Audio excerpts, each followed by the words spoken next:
Hello friends. स्वागत है आपका अपने यूट्यूब चैनल लर्न स्किल्स पे। तो आज हम पढ़ने वाले हैं 10 अप्रैल के जनरल नॉलेज को। यदि आप इस चैनल पर नए हैं, चैनल को सब्सक्राइब कर लें और उसके साथ में घंटी के बटन को दबाकर नोटिफिकेशन को ऑन कर लें। इस वीडियो के पीडीएफ का लिंक आपको डिस्क्रिप्शन बॉक्स में मिल जाएगा। आप लोग जाकर वहां से उसे डाउनलोड कर सकते हैं। तो चलिए अब आते हैं अपने क्वेश्चन पे। क्वेश्चन है, how many members can be nominated to the Lok Sabha, यानी लोकसभा में कितने सदस्य मनोनीत हो सकते हैं। तो जो भारतीय संविधान का आर्टिकल 331 है, यानी अनुच्छेद 331 है, उसके अनुसार राष्ट्रपति को लोकसभा में 2 सदस्य यानी आंग्ल भारतीय समुदाय के मनोनीत करने का अधिकार है। यानी भारत के राष्ट्रपति के द्वारा लोकसभा में 2 सदस्य को मनोनीत कर सकते हैं आर्टिकल 331 के अनुसार। तो इसका राइट आंसर हो जाएगा ऑप्शन बी, यानी 2 मेंबर्स। चलिए अब आते हैं अपने नेक्स्ट क्वेश्चन पे। नेक्स्ट क्वेश्चन है, ए जज gives his decision on A case, न्यायाधीश किसी मुकदमे पर निर्णय देता है, किस आधार पर देगा। किसी भी न्यायालय में अगर कोई निर्णय निकाला जाता है तो वो किस आधार पर निर्णय निकाला जाता है। On the basic of argument, दलीलों के आधार पर, फी पर यानी पैसे के आधार पर, एविडेंस यानी कि सबूत के आधार पर, या फिर on the basic of police investigation यानी कि पुलिस की इन्वेस्टिगेशन के आधार पर। तो किसी भी कोर्ट में जो न्यायाधीश होते हैं वो मुकदमा पर निर्णय कैसे देते हैं, तो एविडेंस के आधार पर, यानी कि on the basic of evidence. तो इसका राइट आंसर हो जाएगा option C, on the basic of evidence और सबूतों के आधार पर। चलिए अब आते हैं अपने नेक्स्ट क्वेश्चन पे। How is the chief minister elected, मुख्यमंत्री का चुनाव कैसे होता है। बाय द प्रेसिडेंट, तो राष्ट्रपति के द्वारा नहीं होगा। By the MLA of the party that gets majority in the election. By the president of India is the suggestion of the prime minister. By the president of India on the recommendation of the, यानी कि राज्यपाल के कहने पर। तो इसका right answer हो जाएगा by the MLA of the party that gets majority in the election, यानी कि चुनाव में बहुमत प्राप्त करने वाले पार्टी के विधायकों द्वारा। जो मुख्यमंत्री का चुनाव होता है वो चुनाव में जो बहुमत प्राप्त दल के विधायक होते हैं यानी कि एमएलए होते हैं, उनके द्वारा का चुनाव किया जाता है। और मुख्यमंत्री बहुमत प्राप्त दल का नेता होता है। तो option B will be the right answer. चलिए अब आते हैं अपने नेक्स्ट क्वेश्चन पे। नेक्स्ट क्वेश्चन है, article 21 of the Indian constitution is related to, जो अनुच्छेद 21 है उसका संबंध इनमें से किससे है। राइट टू लाइफ, तो इसका संबंध है जीवन के अधिकार से। तो इसका सही आंसर जाएगा ऑप्शन ए, यानी कि जीवन का अधिकार। भारतीय संविधान का जो अनुच्छेद 21 है उसके भाग 3 में मौलिक अधिकार दिए गए हैं और इसके अंतर्गत नागरिकों को जीने का अधिकार दिया गया है। तो option A will be the right answer. Next question है, the highest law making institution of India is, Bharat की सर्वोच्च कानून निर्माण संस्था इनमें से कौन सी हो जाएगी। President, judiciary, parliament. तो इसका तो होगा पार्लियामेंट। प्राइम मिनिस्टर होगा नहीं, जुडिशरी होगा नहीं, प्रेसिडेंट होगा नहीं। तो जो भारत की सर्वोच्च कानून निर्माण संस्था है उसका नाम है संसद। इसे केंद्रीय व्यवस्थापिका के नाम से भी जाना जाता है और इसका गठन लोकसभा, राज्यसभा और राष्ट्रपति से मिलकर होता है। तो option C will be the right answer, parliament और संसद। तो चलिए अब चलते हैं अपने नेक्स्ट क्वेश्चन पे।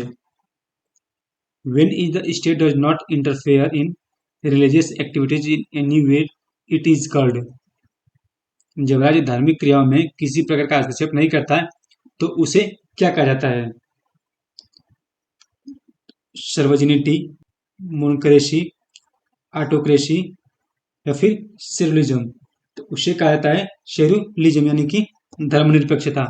तो option D will be the right answer. जब राज्य धार्मिक क्रियाओं में किसी प्रकार का हस्तक्षेप नहीं करता तो उसे धर्मनिरपेक्ष के नाम से जाना जाता है। और इस प्रकार की स्थिति में प्रत्येक नागरिक को अपना धर्म मानने का अधिकार होता है। चलिए अब आते हैं अपने नेक्स्ट क्वेश्चन पे। In India who appoint the governor of a state, यानी भारत में राज्यपाल की नियुक्ति कौन करता है? प्राइम मिनिस्टर, ये करेंगे नहीं। Chief justice of supreme court, तो इनके द्वारा भी नहीं। प्रेसिडेंट ऑफ इंडिया यानी कि भारत के राष्ट्रपति के द्वारा। जो भारत का अनुच्छेद 155 है उसके अनुसार राज्यपाल की नियुक्ति का अधिकार राष्ट्रपति को प्राप्त होता है और जो राज्यपाल होते हैं वो राष्ट्रपति के प्रसाद पर अपना पद धारण करते हैं। तो option C will be the right answer. Next question है a definite area where all the words living there elected their representative is called. जहां पर मतदाता अपना प्रतिनिधि चुनते हैं वो क्षेत्र क्या कहलाता है? स्टेट, तो राज्य कहलाएगा नहीं। रीजन, क्षेत्र कहलाएगा नहीं। बाउंड्री, सीमा कहलाएगा नहीं। तो कहलाएगा कॉन्स्टिट्यूएंसी यानी कि निर्वाचन क्षेत्र। जहां पर मतदाता अपने प्रतिनिधि का चुनाव करते हैं वो निर्वाचन क्षेत्र कहलाता है और इस क्षेत्र का निर्धारण चुनाव आयोग के द्वारा किया जाता है। तो option D will be the right answer, constituency और निर्वाचन क्षेत्र। चलिए अब आते हैं अपने नेक्स्ट क्वेश्चन पे। Under which article of the constitution president rule is imposed in any stage of India. यानी किस अनुच्छेद के तहत राष्ट्रपति शासन लागू किया जाता है?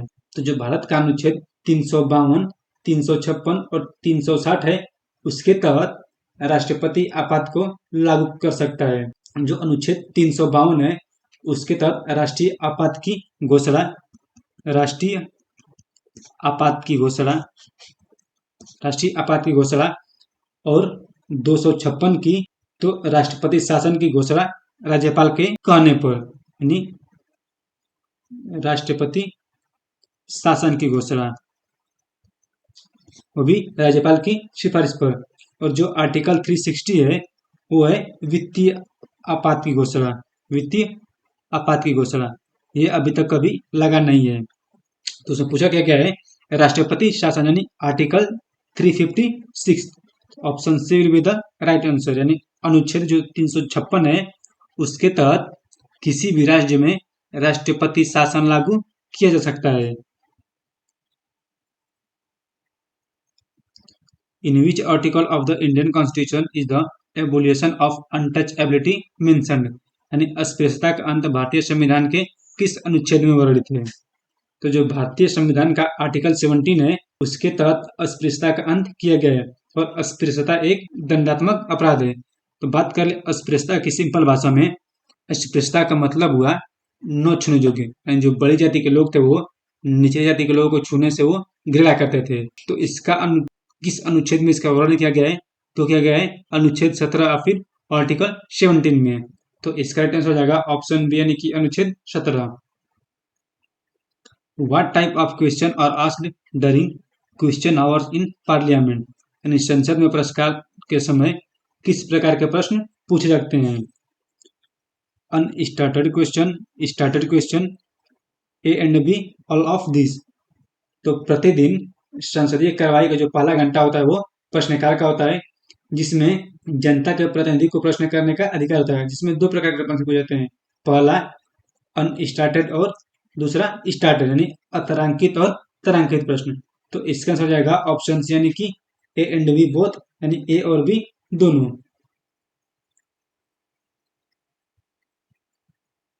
नेक्स्ट क्वेश्चन है द करंट लोकसभा इज, यानी वर्तमान जो लोकसभा है वो कौन सी लोकसभा है, यानी किस नंबर की लोकसभा है? तो हो जाएगी 17th लोकसभा और इसका चुनाव 23 मई 2009 को हुआ था। 23 मई 2009 को हुआ था जिसके अध्यक्ष श्री ओम बिरला को चुना गया। वर्तमान लोकसभा के अध्यक्ष कौन हो जाएंगे? तो वो जाएंगे ओम बिरला जो कि 17वीं लोकसभा के अध्यक्ष हैं। तो इसका एड्रेस हो जाएगा ऑप्शन डी 17th और 17वीं Lok Sabha. Fundamental rights have been adopted in India. मौलिक अधिकार भारत में अपनाए गए हैं। To ensure human rights, okay, all people can live in peace and harmony of citizen of India. तो ये होगा नहीं। The protect freedom to protect independence. तो इसका आंसर हो जाएगा ऑप्शन ए यानी कि मानव अधिकारों की सुनिश्चितता है या फिर टू इंश्योर ह्यूमन राइट्स। तो जो भारत का संविधान है उसमें मौलिक अधिकारों की अवधारणा अमेरिका के संविधान से ली गई है और वर्तमान में भारतीय संविधान के 6 प्रकार के मौलिक अधिकारों को मान्यता दी गई है। क्षमता का अधिकार जो कि अनुच्छेद 14 से 18 में है। स्वतंत्रता का अधिकार जो 19 से 22 में है। शोषण के विरुद्ध अधिकार जो आर्टिकल 23 से 24 में है। धर्म की स्वतंत्रता का अधिकार अनुच्छेद 25 से 28 में। संस्कृति और शिक्षा संबंधी अधिकार अनुच्छेद 29 से 30 में।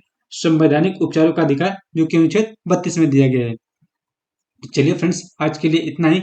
मिलेंगे अब अगले वीडियो में।